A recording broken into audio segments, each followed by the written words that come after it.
ગુજરાત ભાજપ પ્રદેશ પ્રમુખ તરીકે જગદીશ પંચાલની વરણી કરાયા બાદ હવે સૌની નજર આગામી સમયમાં રચાનારી તેમની ટીમ પર છે.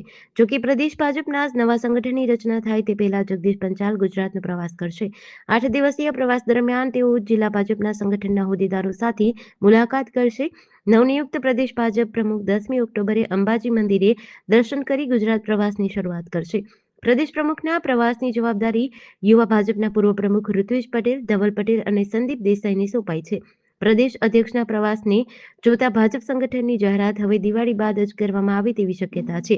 10 ઓક્ટોબરે અંબાજી મંદિરે દર્શન કરી પ્રવાસની શરૂઆત કરશે. સૂત્રો પાસેથી પ્રાપ્ત વિગત અનુસાર નવા પ્રમુખ બન્યા બાદ વિવિધ જિલ્લાઓ અને શહેરોમાં પ્રમુખનો પ્રવાસ થતો હોય છે. સ્થાનિક નેતાઓ અને કાર્યકર્તાઓ સાથે મુલાકાત કરીને સંગઠન અંગેની ચર્ચા કરાય છે. ત્યારે નવનિયુક્ત પ્રદેશ પ્રમુખ જગદીશ પંચાલ ગુજરાતના હોદ્દેદારો અને કાર્યકર્તાઓ સાથે મુલાકાત કરશે. 8 દિવસ ગુજરાતના જિલ્લાઓ અને શહેરોનો પ્રવાસ કરશે. ઉત્તર ગુજરાતથી ગુજરાત યાત્રાના પ્રવાસની શરૂઆત કરવામાં આવશે. 10 ઓક્ટોબરે અંબાજી મંદિરે દર્શન કરી ગુજરાત પ્રવાસનો પ્રારંભ કરશે. પ્રદેશ પ્રમુખ જગદીશ પંચાલ 10 થી 17 ઓક્ટોબર સુધી પ્રવાસ દરમિયાન શહેર, જિલ્લા પ્રમુખો અને શહેરના હોદ્દેદારો સાથે પણ બેઠક કરશે. જેડીસી ન્યૂઝ સાથે ચિરાગ સોની, અમદાવાદ.